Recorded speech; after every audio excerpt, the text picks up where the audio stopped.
Like high, eyes locked, ain't flashy, heat's high tech.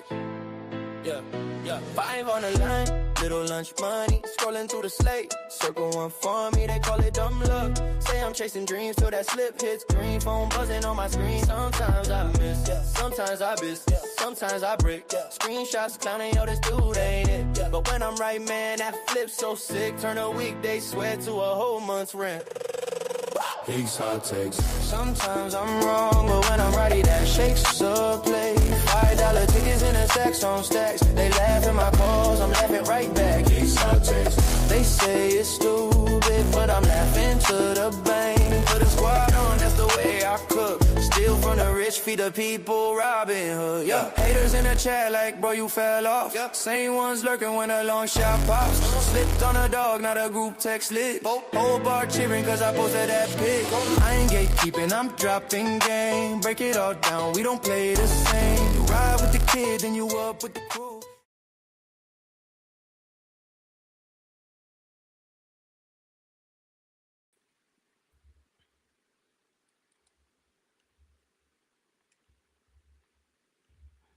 Yo, what's good? What's good? What's good, everybody? Welcome to another episode of Heek's Hot Takes. It's your boy Heek. I got my boy Nate with me right now. He here chopping it up with us today. How you feeling, Nate? I'm good, bro. Good to see you. Man, it's great to see you, man. It's been a minute. We chopped it up a little bit off the air, man. It was good catching up with you. Good Yes, catching sir. up with you. Yes, sir. My bad, y'all. It's been a minute since we had a show, so I was a little slow on the trigger finger when it came to the videos and the musics and all that. So bear with me while we get on here. If you tapping in for the first time, for the last time, every time, either way, I appreciate you sliding. Make sure you tap the like button. Throw me a like, please. If you're on YouTube, throw me a subscription. I'd really appreciate it. And go ahead and hop in the comment section, man. We trying to chop it up with y'all too. Let's see what y'all talking about, what y'all think. So, um, what's hot right now? We're gonna go into the NBA playoffs right off the bat. We'll go to the hottest game of the night. Last night, Denver Nuggets and the Minnesota Timberwolves, they played a basketball game and it got pretty chippy at the end. The final score was 112 to 96. Timberwolves win at home. The Timberwolves 2 minutes into the game lose Dante DiVincenzo, if that 2 minutes into the game. Hmm. We all know what that injury looks like right when it happened. I think we all probably assumed what that was. And then what it was second, third quarter, they lose Ant to hyperextension. And that one can always be something else. So that's a real scary one right there. Uh did you watch the game, Nate? Did you end up checking out the I game? was I was watching some of it, yeah. But I got caught up on it afterwards. Respect. Yeah. Yeah. What you think?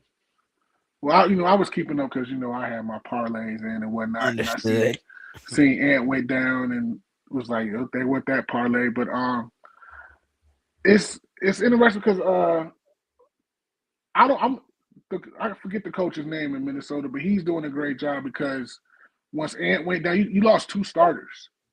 And you playing, arguably the best player in the world, Jamal Murray been balling, and you bring in my man Io, and Io comes in and looks like God, you know what I'm saying, and hits you for 40. They could have easily hung their heads and gave up that, go back to Denver tied instead of going back to Denver, Correct. with a chance to take them out.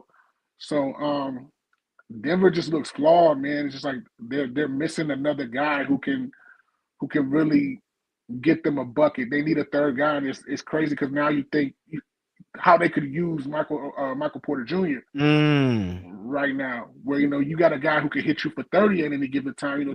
There's things that you don't like that come with that, but in a series like this where they could key in on Joker and Jamal Murray, saying that you got a third guy like that. They don't have that. Christian Brown ain't he's hit or miss all the time. Aaron Gordon is hurt all the time. The guy they brought in, Cam Johnson, I mean, he's been ghost all year. Since he left Phoenix, he been Yeah, ghost. he's been ghost. I like Peyton Watson, but I think he's hurt again because he could really help them. But they're missing the guy, and if you don't get perfect games from Jamal Murray and Joker both, you know, it's going to be hard for them to win. So it's they back against the wall. But I mean, Julius Randle stepped up. They Naz Reid. They got a deep team, man, and if they can get Ant back healthy, I think they need a real point guard because I don't, DiVincenzo's kind of just playing it by default, and I think with Ayo busting ass for 40, I think you got to. I just let him go. You got That's to the kind of problem. feature him now, right? Yeah, that's the problem with Billy had in Chicago. He kept bringing him off the bench and just never really fully just let him go. Restricted his game, wouldn't let him shoot mid-range jumpers. It was all 2s and 3s, and he's extremely fast. He plays defense. He's tough, man. I was so upset when we lost him, but he just made himself a lot of money last night. That man caught a bag last night for sure. I seen a flaw in this Denver team. It was towards the end of the season, and I couldn't. It wouldn't leave my mind when everybody was talking about how Denver was, the option to win a championship and all that. And they were, bro. They played Memphis at home, and Memphis is a team that everybody in the world knows and knew was actively trying to lose. Okay. Mm-hmm. And Denver is in a dogfight with Memphis in the fourth quarter of a basketball game that Memphis doesn't want to win. Like everybody on the court knows this. And it was wild to me to watch that. Like, they always say good teams take care of business, right? Good teams do what they're supposed to do. You don't play with your food. You look at what OKC is doing with Phoenix right now, right? Like, that's what a good team is supposed to do. Get up out of here. You don't even belong on this level. And when I saw that flaw in, like I said, a game that didn't matter, I was very sus of this Denver team, specifically defensively. Yeah. And I looked it up. They're giving up 115 a game in this series right now. And the other team, as you just put, lost 2 of their starters in this last game. One of them 2 minutes in. That can deflate you already. And then your actual superstar, and they just kept hooping. And so I don't want to take anything away from Minnesota because they hooped, but man, this Denver defense has to figure it out, or else it's curtains, man. It really is. They could probably get this next one at the crib just off the strength of like desperation and we can't go out at home. You know what I'm saying? But yeah. Minnesota mess around and just concede that one because of that and come back and bust ass at the crib, So yeah, I can see that game 5 being ugly, where Denver might come out and really put it to them. Mm-hmm. They're gonna game plan better for Ayo because now he's got to start, and you can kind of do some things with that where they might come out and really put it to them game 5, but then you go, like you said, go back to Minnesota for game 6. The only problem is like I said, I've watched Ayo, his whole career because he was on the Bulls. Is I want to see how he responds because now he's their main perimeter guy. He's going to be that, and we know Julius Randle changes like the wind blows. He looks like a superstar one day, and then he looks pedestrian the next.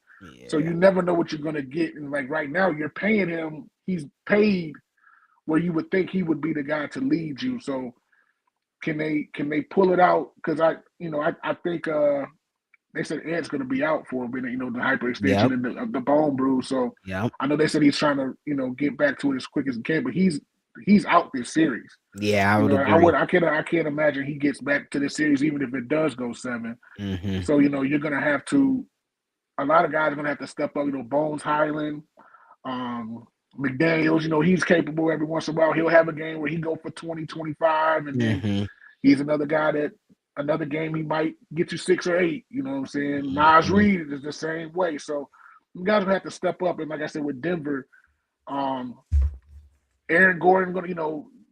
I don't. The NBA is so weird because I want to say wasn't the first game of the year he dropped 50. Yeah, what I'm saying? And you have guys that'll drop 50. You got Bam dropping 80, and then majority of the time, when you got them on a parlay, you sweating for 15. You know what I'm saying? So it's like, somebody got to step up for Denver, and I don't think they use Bruce Brown. Like, he was such a key piece when they won that championship, and they got him back on the roster, and it's like, he's tested, he plays tough. Like, you have to start switching some things up. So I'm interested to see how that goes. I agree with you 100%. Speaking about Jaden McDaniels, so the end of the game happens. If you're watching this and you didn't see what happened, end of the game, Timberwolves get a steal. Mike Conley throws it up to Jaden McDaniels. A few seconds on the clock. Jaden puts the layup in the bucket. And the game is out of hand by now, right? The Timberwolves are up 13 or something. And he does that, and Jokic sprints from the other side of the court all the way up on him, and they have a confrontation in front of the Wolves bench that ends up spilling onto the court and is unfortunately probably going to have some ramifications on game 5, if not game 6 as well. So just interested to hear your thoughts on that. We can chop it up about that. That unwritten rule stuff is, I get it and I respect it, but the way I would approach it is like, if I'm Jokic and I see that, I just take mental note. It's like, okay, I'm not going to overreact, but next game, if we bust y'all's ass and we do the same thing, you set the tone. Yeah. So it's like, I can respect it, and I can get where if you're Jay McDaniels and you're sending a message, okay, that's cool. But, you set the tone when now you need to expect it to be that way. So I like this type of stuff in the playoffs. You know what I'm saying? It's a war. You know what I'm saying? You're not supposed to like me. I don't care. So I like it now. Like I said, Joker being the Joker and you're the best player in the league and multiple MVP, you know what I'm saying? Like, you got to handle that better. And I get, he's going to send a message. He's mad they just got beat. He knows they got beat without Ant, and, and the nature of that. But you gotta handle that a different way. So, like I said, I get it, but just approach it a different way. I agree with you 100%, bro. Like, you said it amazingly. Like, unwritten rules, in my opinion, were created by someone who got their feelings hurt at some point. Like any unwritten rule in any sport, just think about it, right? Like, oh, you hit my guy in baseball, you hit my guy, so we got to hit your guy. Right. Or, I don't even know any other many unwritten rules in other sports. Late hit in football, you know what I'm saying, or hit on the sideline, and not, we doing something. And like I said, I get the nature of it. It's like, you want to protect your teammates and you want to send a message, you know what I'm saying? Because, I've seen that type of retaliation to that really amp up a team and change the course of a game. So I get it, but you got to be calculated in how you respond to it. I agree, man. Because what if Jaden McDaniels isn't Jaden McDaniels, right? And Jokic big ass run from all the way down the court, what if that's someone with the mentality of like a Kenyon Martin or like a Draymond or like a, what I'm saying? Isaiah Stewart. Yes, bro. It's now you ran to me fast. I don't know what you're doing. You might have to go to sleep, and then it's like, what'd you do that for? Right. You know what I'm saying? You did all that for what? Now they suspended, you suspended, might have a broken jaw, can't play anyways. Who knows? You know what I'm saying? So I agree with you 100%. Just handle it differently. Okay, I see. Yep, we'll just beat you by 50 in Denver. Right. And then when at the end of the game, if we got the ball, I'm gonna go and dunk the hell out of that mug. Yeah, I'm for the you throw. can respond how you want to. Yeah. Yep. 100%. 100%. I'm with you, bro. I'm with you. All right. Well, yeah, I'm really interested to see how this series goes moving forward, especially I got a notification earlier saying the league is in fact investigating um what happened last night, and they will have some repercussions before game 5. So we're gonna have to wait and see what that looks like. Um On to another game from yesterday. Them boys got a big win. I was shook, you know, because I didn't want to play Atlanta in the first place. I keep it a buck with you. I'm cool. I do not want to. I wanted to play Toronto. They looked like they was ready to go home, Yeah. but Atlanta youth, you know what I'm saying? Jalen Johnson is a beast. Yep. I'm excited for the country to be able to see him on this stage. But like I was nervous just because of all the potential they got over there. You got the most improved player of the year, Nikhil Alexander Walker, been hoping. You know what I'm Mm-hmm. saying? You got CJ McCollum, who has plenty of playoff experience over there in Portland with Dame. So like I was not looking forward to this matchup at all. And then game 1, it looked how it was supposed to look. And I was like, oh, okay. But then game 2, we melt down. CJ has a game, right?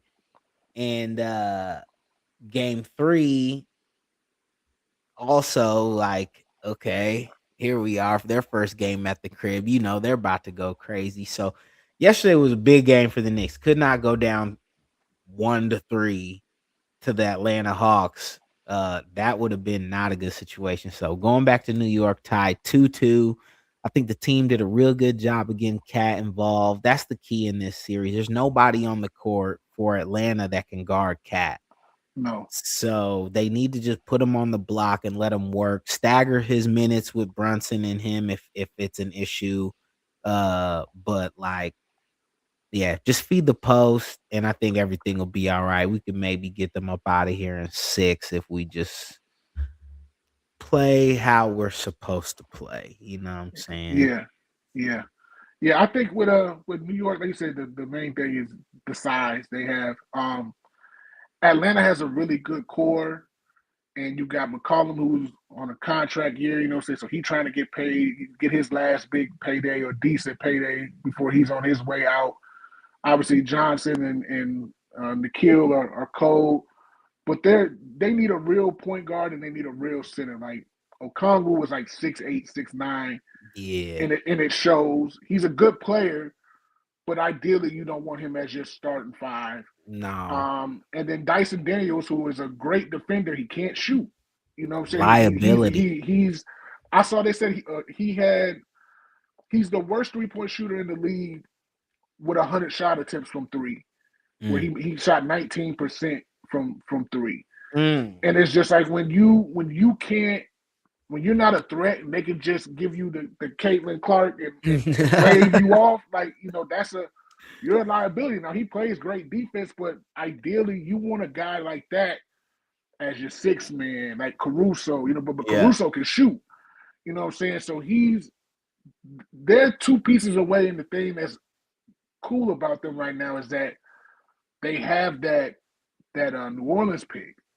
Yeah. So wherever that pick lands is unprotected, they get that pick no matter where it goes, and you can go out and potentially get a Darius a Cuff or, you know, that's Atlanta. Atlanta. When they during the draft they traded their pick to New Orleans. You think they'll get a guard, or you think they would get like a? If I'm them, I mean, depends on where they at. You right. You know, if you get into, so say you get into that top 4. Oh, you know what I'm saying? Now you're looking at, you know, where you're at. Like the Caleb Williams from North Carolina. Caleb Williams. Now, I don't think I wouldn't want him at no 5. But no, he's also, but he's like more. But he's 6'11". He's 6'11". He's got the size. He don't have the weight. You know what I'm saying? I think if you go out, say you land it gets up to 5 because I think right now they're slated at like 7 or 8.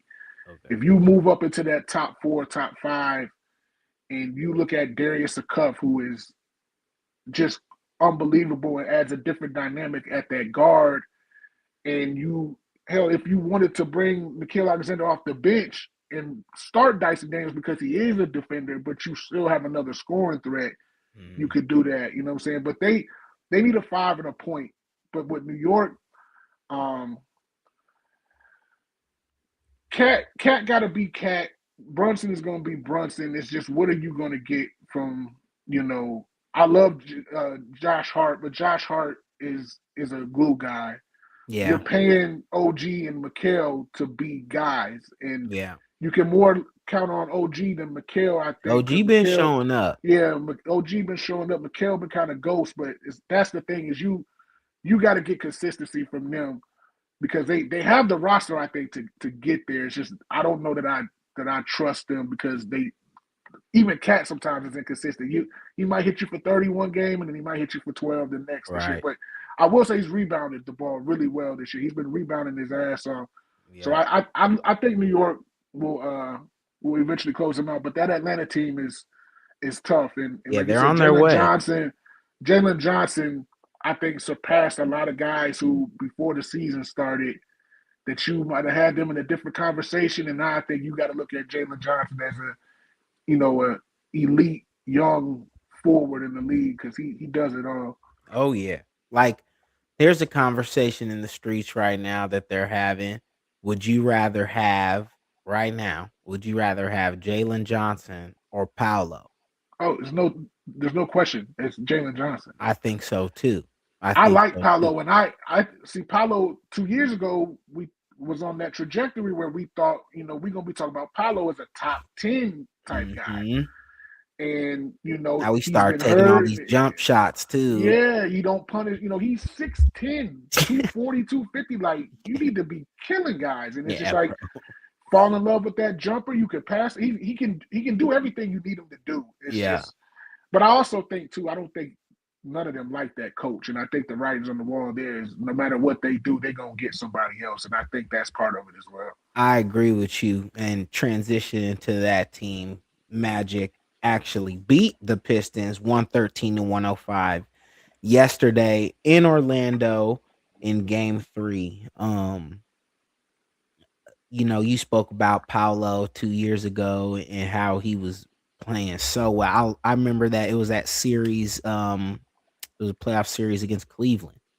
And he was hooping, bro. He made me some bread that series because he was hooping so good. But fall in love with that jump shot, and I still don't think they have like a set game plan with 3 people that can score now on the court. It almost seems like they're playing the you hoop, I hoop, you hoop, I hoop, you hoop, I hoop between him, Bane, and Franz. And the problem with that too, bro, is they have the same problem Atlanta has. They don't have a real point guard. Right. Like, a lot of these teams are going to get in these 6'4", 6'5", defensive minded guards, which they definitely help. They're definitely a need. But like Suggs isn't a true point. He don't distribute the ball like that. He don't shoot it overly well. And when you got a guy, when you've got 3 scorers on that team like Bane, Wagner, and Paolo, you need a real guy who can really distribute the ball. Correct. And know how to get them in their get spot. them all involved in things of that nature where it's not okay, but your turn, my turn, this and that, and the third. So but they're another team they got the nucleus there, what I'm saying? They're just missing. And on the other end, Detroit is the same way. It's like they don't have nobody else who can create their own shot. They need a wing killer, bro. That's what they're missing. Yep, Oscar Thompson hasn't taken the step that they would have thought that he would. He's a really good defender and athletic as hell, but he can't shoot. What I'm saying? He can't create his own shot. Tobias Harris is Tobias Harris. and Duren has looked 15 pedestrian, bro. Like, Duren, I think he's only scored double figures one game this series. Like he's His shot is so dependent on Cade getting him to the spot. That's why he don't have like a bag on his own, you know. He don't even have like a little over the shoulder jump. Like None there's of nothing that. that he has that he could go to offensively to get him going. Correct. And he's got to depend on Cade so much. And then on the team, they don't have anybody else who, if Cade don't got it going, who can go and get 20 for you? Like nobody on the perimeter. Like you're not getting 20 out of Duncan Robinson. You know, no. You got Ron Holland. They don't barely play him. You got Karis LeVert. They don't, they don't play him. Kevin Huerter. Like I really thought that they was going to go make a move and get a guy who could be that real secondary option. And when they didn't do it, it kind of played their hands. So I think, I still think they can get out of this series, but it's going to be tough for them. Like, Cade going to have to be Superman, and Duran got to figure it out. Yeah. I agree with you 100% on everything you said. The issue with Duran being so dependent on Cade setting him up, and it's almost like he got set up because he got elected to the All-Star team this year, right? So like now you have these unrealistic expectations of a guy who don't even have a go-to move, and Cade has to carry everything. Yeah, I don't know, man. Because I was very high on Orlando coming into the season, just based off the nucleus, Yeah, and Bane giving them some shooting, Exactly. I was really high on them, and for whatever reason, it just didn't work out. Injuries and chemistry, and like you said, whatever's going on with the coach behind the scenes. But if like they're a team, man, I'm not willing to just dismiss it yet. Like if they can figure it out, whatever their process is, whether it's obviously they don't have a true point guard to get them in their spots. So maybe it's, so and so kills for the first 3 quarters, and then fourth quarter is my time. Maybe the Shaq Kobe relationship, maybe they have some sort of something going on like that. But if they can figure it out, the talent is not missing from this team to finish this upset on this Pistons team, in my opinion. Yeah, I agree. And during, like I said, regular season, he looked like all of that, you know what I'm saying? 18, 19 a game, 11 rebounds, something like that, and then which is weird that he's playing this bad because he's another guy that's on a contract year. And and they're talking about max money, and now you go out here and you really, lay an egg out here in the playoffs, like you're killing your negotiating power now. Yeah. I'm sure somebody, because he's restricted, somebody will go, if Detroit plays hardball, somebody will go and probably offer him a lot of money. But it's weird how similar he is to Andre Drummond, who they had almost the same type of guy. And that was there for them for a long time, was an all-star a few years, you know what I'm saying? One of the best rebounders of this era. But he just never developed anything offensively, where he was always dependent on somebody to, if it was he young Drummond? He Drummond light. It's nothing that there's, like I said, there's nothing that he does. Yeah. From an offensive standpoint, like he don't shoot no mid-range jumper. There's, like I said, there's no jump hook. It's just alley-oops and buckets off a missed basket. Yeah, offensive rebounds. Yeah. Yeah. You know, so it's, he got to add something to his game, and it's possible because you look at Brook Lopez, who became, just this ridiculous three-point shooter. Like shooting threes out of nowhere. Yeah, if you want to work on it. Hey, Drummond shooting threes too, matter of fact. Yeah, you know what I'm saying? Like, Duran won't even. Hey, Duran, get in the gym, cut. Yeah, you need to, especially you want to get that max. Because like I said, he's really young. I want to say he might be 22. Yeah. He's been in the league 4 years. You know what I'm saying? So he got a little bit. Yeah, so it's like I like Drummond. I mean, not Drummond, but see, I called him Drummond. Duran. But he's really disappointed in this series. Like I said, 8-10 points maybe. You know what I'm saying? Just he had 6 fouls. He fouled out yesterday. 8.6 fouls. And Wendell Carter is busting your ass. It's busting. Like, they got to go get a guy. I agree with you 100%.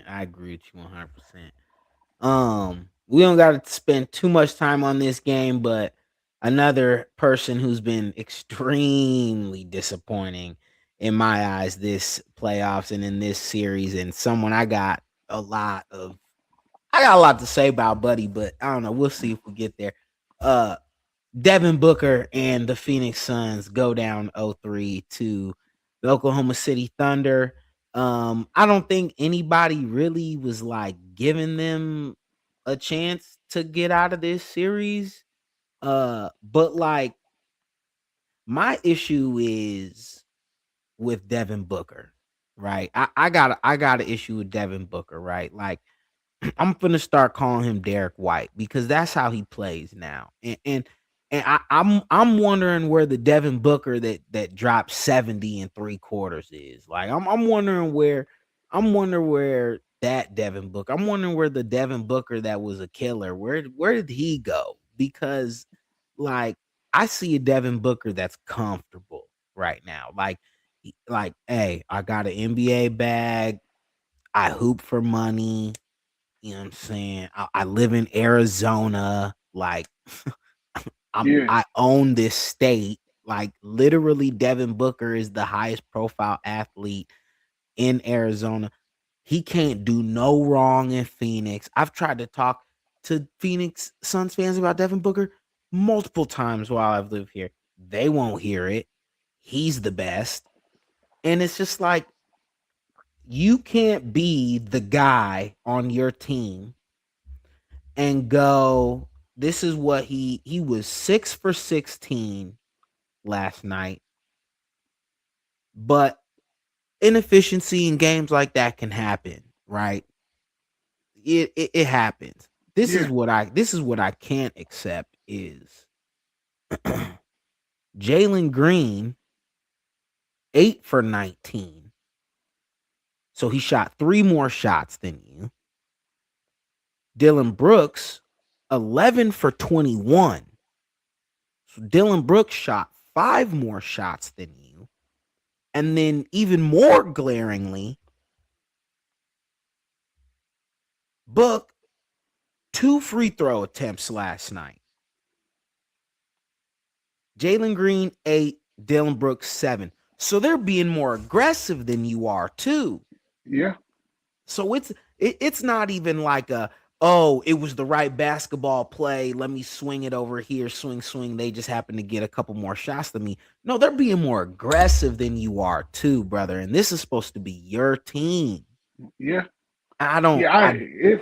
It's weird, bro, because I was watching that game. I was watching that one, Mm-hmm. and there was one play in particular. Like, now, granted, you got to give OKC credit. They have Cason Wallace, Caruso, Fair, Dort, that are all borderline elite, true elite, the perimeter defenders. fair. But when you're talked about in the breath that most people want to put Devin Booker in, you're supposed to get over It don't. that. It's not supposed to matter. It's not supposed to matter. And there was one play in particular where it was 2 plays. I want to say back to back. He had the ball in his hands, and he turned the ball over. And there was one where the ball, like they deflected the ball, and he just stood there and watched it. Didn't go after the ball. Didn't do anything. Put his hands out looking for a call or something, and they went down the court. Got to live, and that was when they were trying to come back. They had went to like 15, and they got it back to like 8. And then he had like 2 turnovers back to back, and it went out of reach again. And it was just like it was demoralizing. It's like Jalen Green has looked like almost like their best player. Like last night it was Brooks because Brooks was frying them. Yes. But it's like Jalen Green, at least you know every game he's going to play aggressive. He's hit tough Mm-hmm. shots. It's just I think Booker probably wants out of there. You It might be think time to. so? I think so because I think it's you had that whole situation last year. You you had KD, who that's another conversation. You know what I'm saying? Right. And then they get rid of him. They were better this year than they were last year. But then it's just like they're another team that's they drafted 2. I mean, you traded for Mark Williams and then you drafted Malawash, who you don't even play. Like the playoffs is really showing which these rosters is flawed. Yeah. And they're another one. Now, again, like you said, we weren't really expecting them to do nothing to OKC, but it's just like I think both Phoenix and Booker could benefit from from a change of scenery. I don't disagree with you that I think they would benefit from that, but so how I look at it is it's like a fat cat situation, right? A fat cat gets fed, stops hunting the mice, and Book just stopped hunting the mice, man. Cause Phoenix Yeah, just, hey, here's the bread, bro. Hey, you're good. Hey, you're our franchise player. Hey, you sell tickets and you sell merch, and that's cool for us because we're a destination city. So, you know what I'm saying? Like, that's fair. and so it's almost like he's content. Like, where'd the killer instinct go? You know, the Yeah, killer gone. It's yeah. You're weird. supposed to be this Kobe guy. You know what I'm saying? Like that. Yeah. Yeah. That's supposed to be just instant. But it was weird watching that game last night, and then Shea is like that was crazy last night watching him. Like I don't. Yeah, he's just on another level of everything. There's nothing that looks hard to him. No. The hardest thing he does is trying to act Try to to get the get his foul. Yeah. yeah. Yeah. That's the hardest thing about his game. But he made sure to make a statement last night because everybody was talking about how he had 25 on 5 made shots. You know what I'm saying? Yeah. He's like, all right, well, watch this, and Yeah. it was just Yeah. He was unconscious. So yeah, we don't gotta spend too much longer on that one. That series is what it is. Probably get them swept up out of here tomorrow or whatever, yeah, whenever that game is. yeah. Yo, Tim, what's good? Tim in the comments section. Appreciate you tapping in, Tim. Wagwan, brother. Always appreciate the love. If y'all watching right now, go ahead and smash that like button, please. Uh, hop in the comments, chop it up with us, give us your opinions.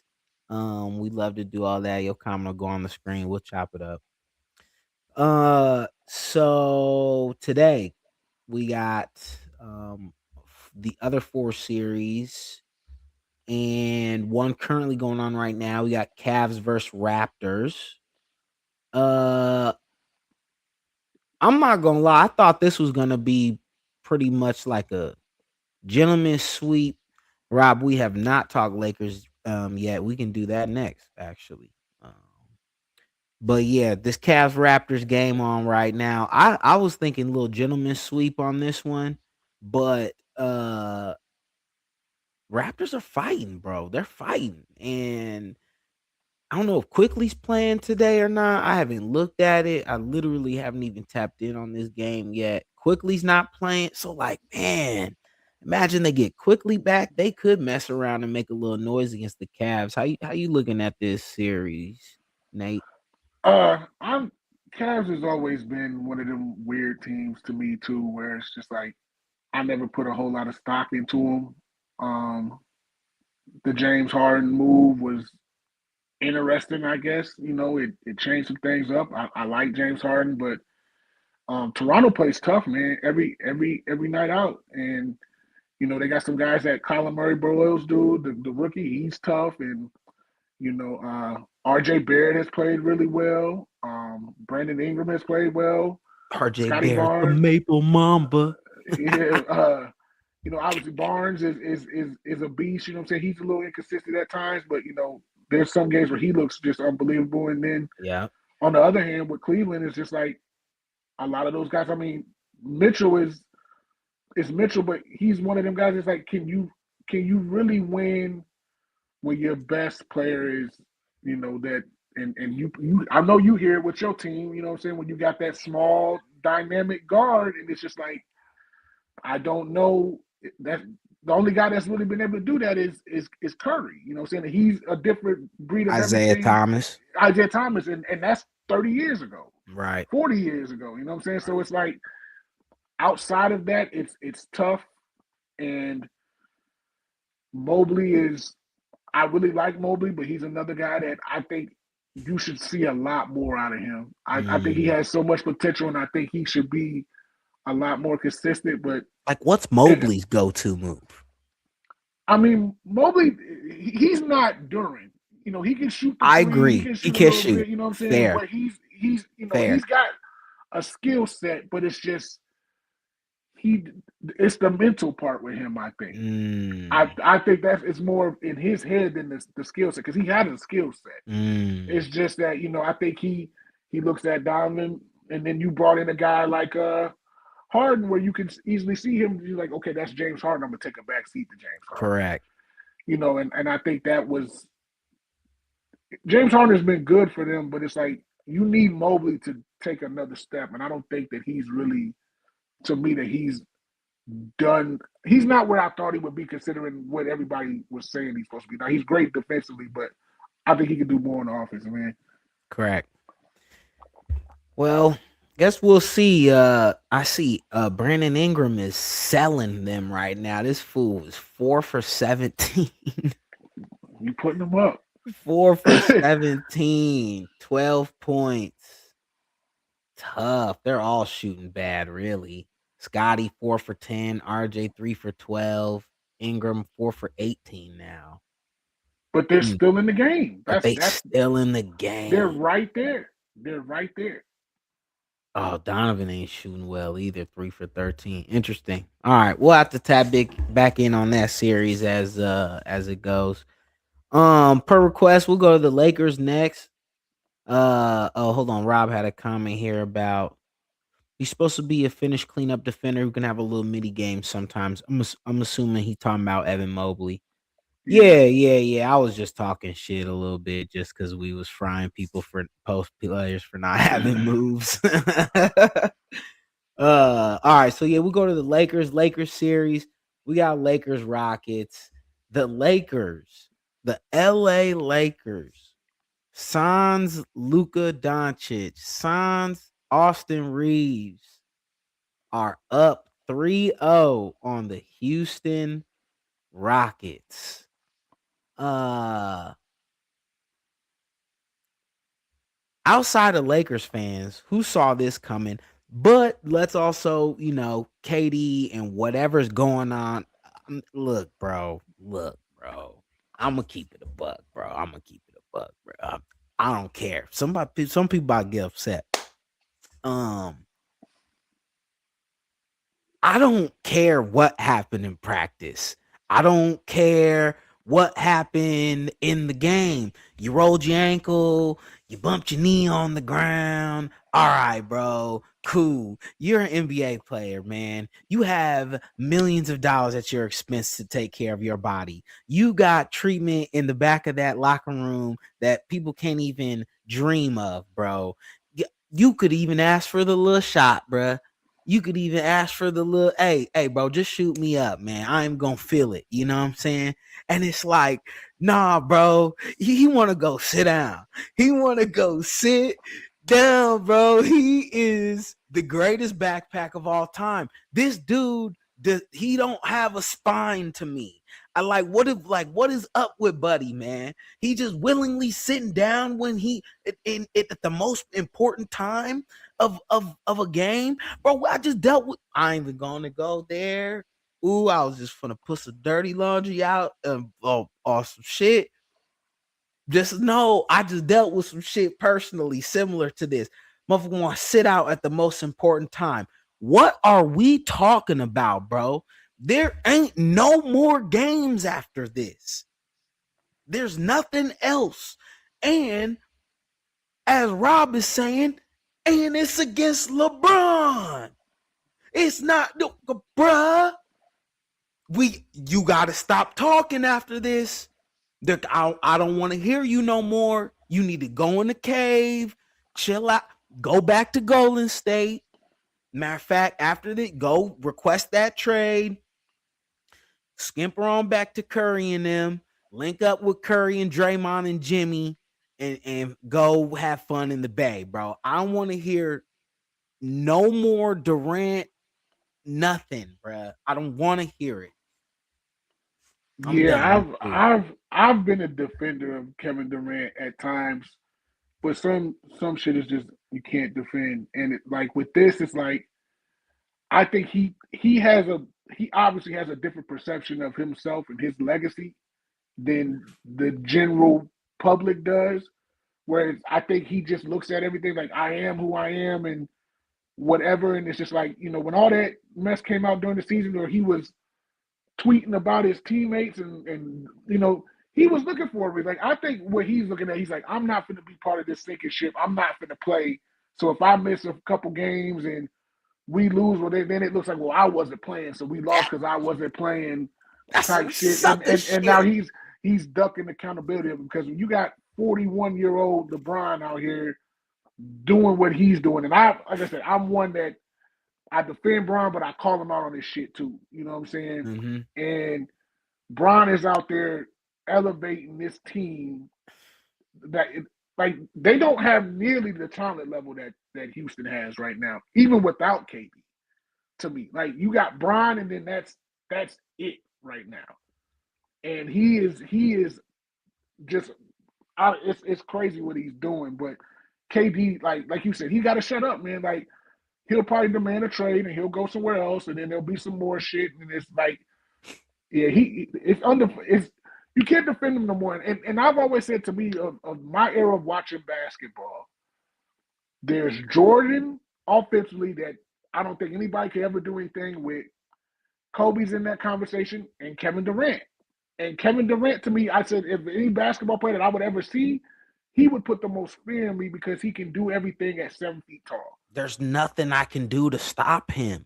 You're at his mercy because he's 7 feet tall. And he can do everything that a guy that's 6'5" can do, and he can shoot it better than 90% of the world at 7 feet tall. Mm-hmm. And it's just like there's no excuses for the guy, bro. Like I'm with you. It's just like there's no need to talk about it no more. It's like LeBron is doing what you expect from him to do and past what you expect for him to do because he's 41.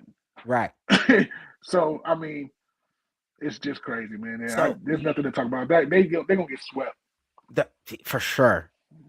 So I like to go back to this comment I made a long time ago. I used to have a group of friends and they fried me for this for so long. And like right now, more than anything, I feel like this comment is relevant. And I compared Kevin Durant.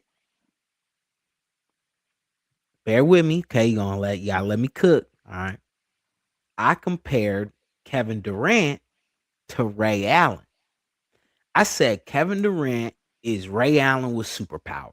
He is a souped up Ray Allen. They said, well, Kevin Durant's way better than Ray Allen. He's in Finals MVP and blah, blah, blah, blah, blah, blah. I said, yeah, I get all that.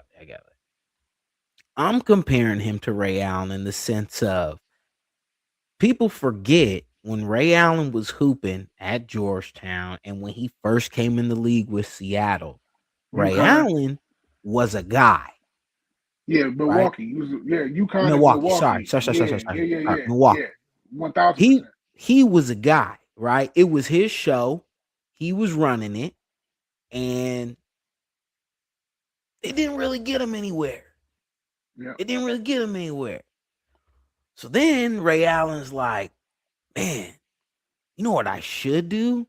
I should just get really, really, really, really good at shooting threes and like not worry about having to be the guy. And then I can play anywhere and we can win. And you kind of look at Kevin Durant, it's like, all right, well, even though you were on the trajectory or predicted to be something over here, you actually are a great backpack because you can shoot the ball from wherever. You don't really want to be the leader of the team. But no one can guard you. So like he's cool taking that Ray Allen role. He's cool with there being a Paul Pierce and a Kevin Garnett, and then now I'm over here chilling. And I see this right now. Like, bro, even when he get man, let me expand on that a second. So I see what you're saying, but what the difference is between KD, and you made a good point, he's not the leader. And that's why it worked in Golden State, because you had 2-3 other guys who had that locker room, and you just allowed KD to come in and be the best. Because to me, there's no doubt when he was on that Golden State team, he was the best player on that team. And when they went at Bron, them 2 finals, he looked like the best player in the world, in my opinion. He was unstoppable. But that the team, the way it was built, allowed him to just come in and not, you don't have to expect him to be no leader and do all this other shit. Where Ray Allen, after he left Seattle, he stepped into a lesser role and adapted to that, just shooting threes type. There were games where he would definitely strike you, but the primary focus of that team was, like you said, Paul Pierce and KG. Mm-hmm. As to where when you had KD, no matter where he goes, even today, he's still going to be the primary focus offensively, but you need a dynamic where you have somebody else in the room who is garners his respect, because nobody on Houston, he don't respect none of them.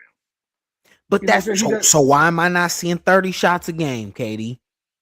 Well, you're not seeing them at all right now. That's the problem. Right, you know what I'm saying? Right, but I think if he was playing, I just think he's disinterested. And like I said, he's scapegoating. You know what I'm saying? He's looking for an excuse to do so. When we look at, he's definitely, like I said, it's indefensible. Charmin Ultra. It's bad. It's bad. It's looking bad for him. And if I'm Houston, I'm trying to, I know you gave up whatever, but you got to get out of that. You got to get out of there. Because it highlighted Sengun. Like, you had all this Sengun talk of how great he was, and then you bring KD in, and now everybody's like, he's trash. And I don't think he's trash, but I also don't think he's baby Joker. I've always said he's more Sabonis to me than he is Joker. Yes, that great comparison. He's more Sabonis, where Sabonis does a lot of, can go out and get you a triple-double and flirt with that type, but the impact isn't the same. Yeah. You know what I'm saying? So he never baby Joker. Sengun trash too. And Robert, I agree with you, bro. Like, I'm not saying he should be playing regardless. Like, he should be out there. Like you said, if nothing else, because it's LeBron and you need to be, when it's said and done, it's going to be you, him, and Curry in the conversation. Is like, and now it's the conversation for who was the second best one. Yes. And if you could go out there and get a leg up on Bron at this point, then that does something for your legacy. But like I said, he has that perception, I think, where he just thinks he's so high and everybody else don't look at you. So he could just do whatever and it's cool. Yeah. Oh, I can't stand dude, man. I bet his knuckles drag on the ground when he walk. Oh, long ass. I'll fry his goofy ass. Anyways, let's get off KD and Bron and them. Good for Bron doing what he's doing, and good for Bronny and getting some actual tick in the playoffs. Like, that's kind of wild. Yeah. That's kind of wild. So we'll go to both of the 2-7 matchups. We'll finish there and then we'll move on to some NFL stuff real quick. We got Spurs Trailblazers. That's the next game up this afternoon. Wemby did get cleared. Yeah. Okay. That just came across my phone. He passed. Fact. Literally just came across. Yeah. Okay. Well, that changes a decent amount. So the Spurs were able to get that Game 3 win in Portland. It was a good game. That was a really good game. I watched that game. That game was phenomenal. And my next question for the Spurs is because that's another team that they have an embarrassment of riches, right? Like, yeah, they got to make a move. They have to make a move, man. You can't keep that boy on the bench no more. You can't keep him on the bench, bro. He got to play. And if you guys aren't familiar, we're talking about Dylan Harper here. Number 2 overall pick in the draft this last year. Came off the bench all year. But in Game 3, I mean, what did he finish with? It's like 24, 25, something like that. Yeah, he went nuclear. And it was actually, I think I saw the stat that it was the most points scored off the bench by a Spurs player in the playoffs, which surprised me because I was like, wasn't Ginobili coming off the playoffs? off the Yeah. bench, but damn, okay. I guess so. But so yeah, they got to make some room for him. And I floated the question out on Facebook yesterday. Nate, would you move Vassell to make room for Harper? But I got a lot of people come on there and say move Yeah. Fox. Fox gets you more. Okay. Fox gets you more in return. I think they could use a legit power forward, or if you want a legit center and play Wemby at power forward. You know what I'm saying? Fox has the Since he want contract. to You know, he's shoot. yeah, Fox has the contract. He's making close to 40 million, I think. You know what I'm saying? You look at a team like them teams we were talking about that need point guards, Atlanta, uh, Orlando. You look at Miami, you know what I'm saying? Look at places where Fox is a really good player, and like I said, you try to dump him off, you know what I'm saying? Because I wouldn't get rid of Castle. Vassell, I like him in his role. I think you stand to get more from Fox than anybody else. And like I Fair. said, you can't keep that boy on the bench no more, man. He's tough. He's really tough. Good, man. He's got like the patience, and then the finishing ability is just really, really good. It's ironic how his game kind of is Ginobili. Like they're both Yeah. left-handed. They're both around the same size. You know what I'm saying? And it's just like the Spurs have just what is this? Did they just carbon copy their freaking team? You know what I'm saying? They go from one generational talent to the next, to Wemby, the one new support Duncan, piece to the Harper, next. new Ginobili. It's crazy. Like I said, Castle is really good. Yeah, Castle, new Tony Parker. They're gonna, as long as the Wemby can stay healthy, that team's gonna be in contention for the next decade. Yeah, it'll be really fun to watch them and OKC square off. Especially because I just remembered, I think OKC about to get a lottery pick this year too. They get the Clippers, the Clippers pick. Yeah, that's so stupid. What if they need some luck to move up, but you know it's still a lottery pick. It's still a lot in the draft deep. In the draft deep. Yeah, you're gonna be able to get a guy that's really good where they pick at if it stays where it's supposed to, but knowing their luck, it could move up. But I got a theory about that too. We can talk about that another time. But all right. Yeah. No, let me hear it. Hold on, let me hear it real quick. So you got the draft lottery, right? And the NBA, more than any other professional sports leagues, there's narratives, there's storylines. And you look at, there's two teams in the lottery right now that have superstars on their team that the league does better when they're better. True. You got Milwaukee with Giannis in that whole situation. They have a lottery pick that where the draft lottery, it could move them up. And you got the Golden State Warriors and Steph Curry, who also have a lottery pick. Now, don't be surprised if one of them two teams goes from 12, 13 in the lottery to that. No, because they can only go to the top 4. Oh, shit. So if they move up, it's gonna be up, and you're getting one of them game changing guys. You know what I'm saying? So I would say I would put money. You know, we betting guys. You know what I'm saying? I would go and put money on one of them teams to move up into the top 4. Because it was. I called it last year when Dallas was in that lottery. I said they're gonna win the lottery because they're getting a solid because they moved Luka to the Lakers. Right. And lo and behold, Cooper Flag, the next best thing, and he's ridiculous. What if Golden State gets the Bantha, bro? What if That's what I'm saying. Like, I'm hoping, because my team is a major market team and we're the Bulls and we have that, that I'm hoping it's us that moves up and we get lucky. But it's that type of thing where you have major markets and you have storylines. And the NBA is. I could see it. Chicago, the NBA is better when Chicago's good. Just like with the Knicks. It's a global Lakers, brand. When those teams are good, the league is better. And when you've got Golden State, who've been the team of the era, you know what I'm saying? Like, and they Curry gonna move on his y'all way up out for Darren Peterson, huh? Look, man, don't be surprised if you see one of them, Okay. them or the Okay. Bucks get up in there. Okay. I like it. I like it. I like the theory. I'm big on conspiracy theories when it comes to the lottery, because it's like, why isn't it just like every other draft in every other professional sport where the Yeah, worst team gets the best pick, bro? Yeah, y'all on something. That's why. yeah, and you have the tanking aspect of it too. It's like they don't want to, these teams tank so bad. It's like the product is Yeah. awful at the end of the Yeah. season. Yeah. I'm excited to see how they kind of maneuver that Yeah, tanking stuff in the off season. Real quick, Celtics Sixers. What you think about that series? this is gentleman sweep. Yeah, I agree. I agree. They got one, and they probably. I mean, Boston probably go two in a row. Honestly, That's you what I ask think. me. Yeah.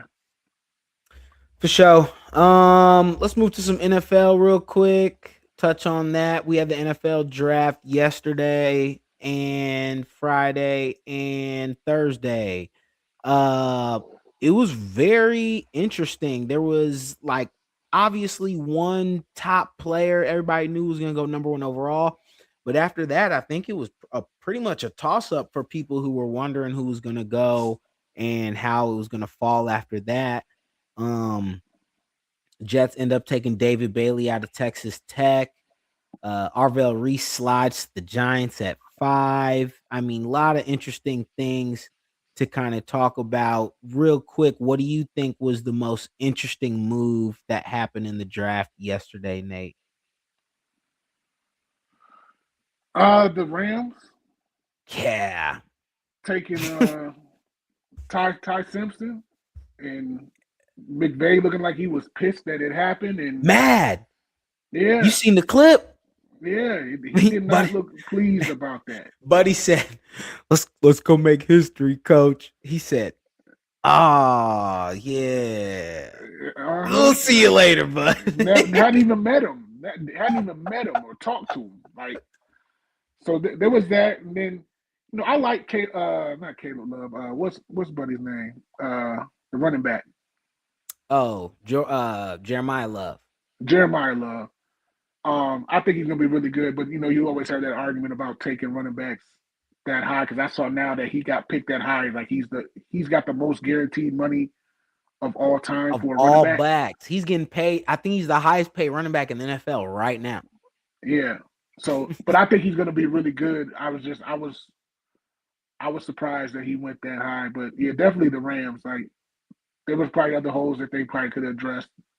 Other than that, obviously. And if you wanted to take a quarterback, I think the class is going to be deeper next year, where you could have got a guy that was probably more promising, and kick that can down the road a little bit with better prospects. But It's with the giving Lions, off Aaron Rodgers, Jordan Love vibes, right? which is cool. I think that's a good situation when you got a prospect that's worthy of being taken there. Right. I I wouldn't agree. have been mad at that situation if it was, you were doing that with somebody who was In the third worthy. round. Yeah, the third round, or even if you were taking a guy at 12, because everybody knew this QB class was weak. Yeah. You know what I'm saying? The only guy that had a grade, first round grade was Mendoza. Yeah. And you took a guy in the top half of the first round, you know what I'm saying? Yeah. Where, Yeah. that was, I like that situation where you can sit a guy like that and let him develop behind Stafford, but not that guy. Did you see the conspiracy on that? Where the Rams GM and Ty Simpson's dad are like best friends or something like that? I heard about that. Yeah, I did hear about that. The way it went down, I mean, I'm not ruling that out a possibility. Yeah. Ty Simpson reminds me of Mitch Trubisky, where it's the Sure. same, limited amount of games played, and Yeah, we cool on that. Yeah. I agree with you. That's probably my most surprise of the first round as well. I wasn't shocked that Arvell Reese fell a little bit, because I don't think I think NFL teams are getting smart to the let's take the talent that's proven over the project. I think enough projects haven't really came to fruition lately that have been drafted, so I'm not surprised that Arvell fell. I'm actually more surprised the Giants took him and he didn't keep falling. I thought the Giants might have looked at receiver there. I did I too. Yeah, but with Tate gone, I wonder what would have happened if Tate was still there. If they would have went Tate instead of Arvell, and they were just nervous about like Jordan Tyson's medical. But I thought Tyson would go there. I was surprised Um, Tate went as high as he did too. I Same, didn't. Yeah, I didn't think he was. I like Tate, but I didn't see him going that high. same. And I was surprised. Like I know they're always big on the measurements, but like Ruben Bain was really good, and I think Y- he's gonna. I still think he's gonna be really good, regardless of how long his arms Yeah, are. I agree I with you. I think he's gonna be really good. So, I think the um, NFL overthunk that one right there. I think so as well. I think Because so as well. in football, we get too stuck up on measurables, right? Like once you can put somebody in a lab and dissect how fast they can run and how long their toenails are and all this weird shit, Uh-huh. like, okay, now you just digging for a flaw, bro. Put the tape on, bro. Yep. Like, what's the Yep. tape say? You know what I'm saying? Especially, and it's not like he's playing against bums. You know, they made a natty run. Yeah. So you not only got plenty of tape, but you got meaningful tape, and that's durability, that's longevity. You know, the whole season, made that whole run. So And I like I his agree. attitude. I like his attitude. When he got You see how drafted, he he came snatched the in, hat? snatched the hat, didn't Hey, take no picture. Yeah, yeah. He yeah, got something to prove. he about to be whooping shit for real. Yeah, Yeah. I agree with you 100%. How you feel about the Bears draft? The first day I loved it. Mhm. Thursday I loved it. I didn't think Thiedemann was gonna be there. He was obviously to me the second best safety, behind Downs, you know what I'm saying? Mhm. It was a position of need that we needed. We needed to get faster. He's fast, Yes, so hell. yeah, I loved it the first day, and then the second day came, and we need pass rushers and that stuff, and we took a tight end. We did take a center, and we do need a center because we lost Dahlman. And I was telling my buddy, I said, Iowa offensive linemen don't tend to fail. They're usually pretty good, and we Yep. got one of them. So I'm not mad at that. But we took a tight end and a receiver. Third round. It's like, and those are strengths that we have. You didn't address the needs, so I got mixed feelings about it. But like I've told some other people too, I said I trust Ben Johnson. So if that's what he's gonna Mm. do, I don't. With the sample size I have, I can't question him because I said the same thing last year when we took Colston Loveland. Even though I preferred Loveland over Warren, we didn't need a tight end, but we took him. Then we went and we took Burden, and we didn't need a receiver, and we took them, and they were both cold. So it's like, Yeah, all fair. right, I'm a ride with it. Yeah. Did you like trading up with the Chiefs to go get the corner? I didn't think they would. I thought they probably could have got him where it was at. That's what I was saying. That's what I was thinking. But, I'm in the trenches with the Chiefs, so the more and more I'm going across the internet and reading things, he was not going to be there at 9. Washington, he wasn't getting past Washington. So, uh Mansour made a comment in one of his press conferences. He was like, "Yeah, the Chiefs just made the best decisions they could ever make." And then he specifically says, "I'm sorry, Mr. Peters.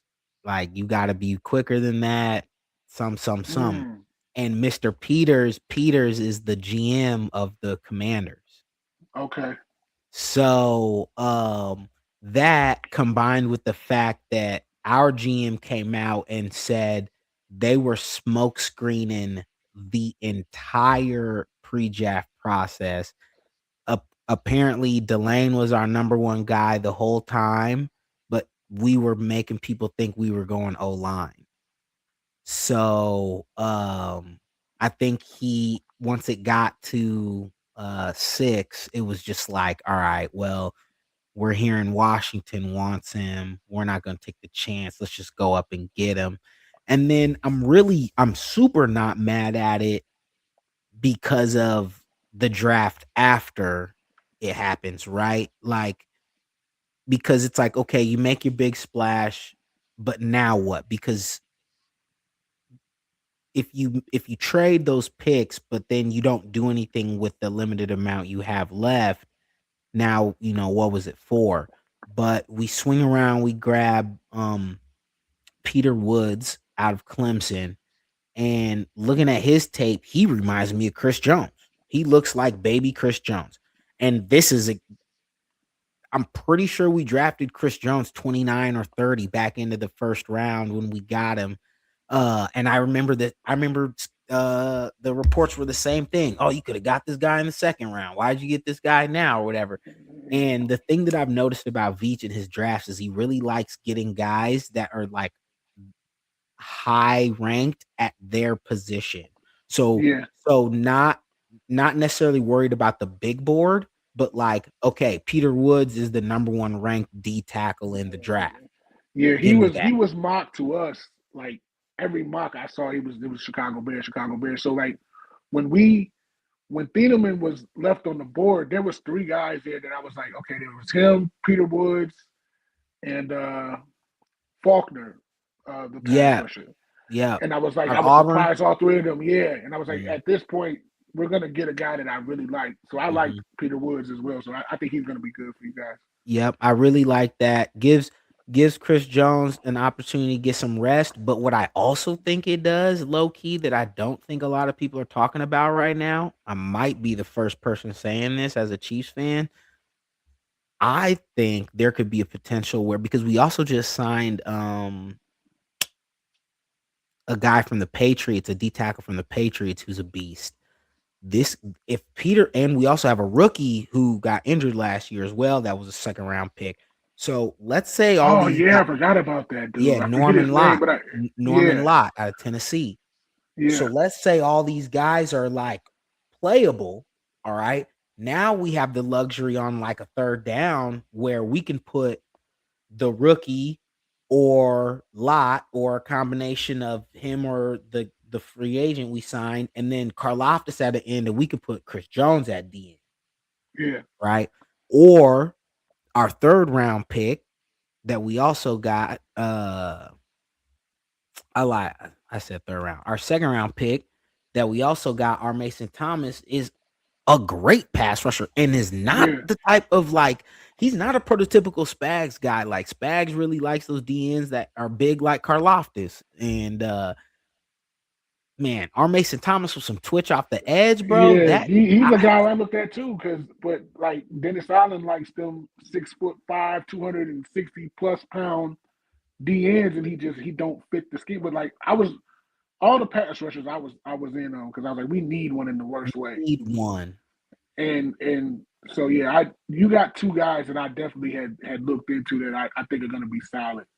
I love hearing that from you. I love hearing that. So yeah, I was pretty pleased with the Chiefs draft and how we ended up. I'm excited to see how the defense performs. It looks like a defense that's going to be built on not like we usually have been like a bend don't break defense, but Mm-hmm. this defense looks like it's built to get some turnovers, get some sacks, and get the Yeah, ball back to the offense, which I'm really excited just to see. We didn't make too many like personnel changes outside of Kenneth Walker, but I think Bieniemy coming back is yeah, he was good for us. He was huge, good for us. Yeah, huge. I'm glad he got his opportunity finally. Yeah, Finally yeah. got his opportunity. I agree. I agree. It's been too long. So I'm excited to have him back in the building, a legit wide receivers coach, and we'll see how we go, man. We'll see. Did you Mhm. have a favorite player in the draft? Don't no matter what team. Um, I like my favorite player in the draft. I really like Kenyon Sadiq. Yeah, I don't know he's tough. why, but like maybe because they put him in that laboratory, and I saw, oh my gosh, bro, I ain't never see no tight end do nothing like this. Like, Yeah.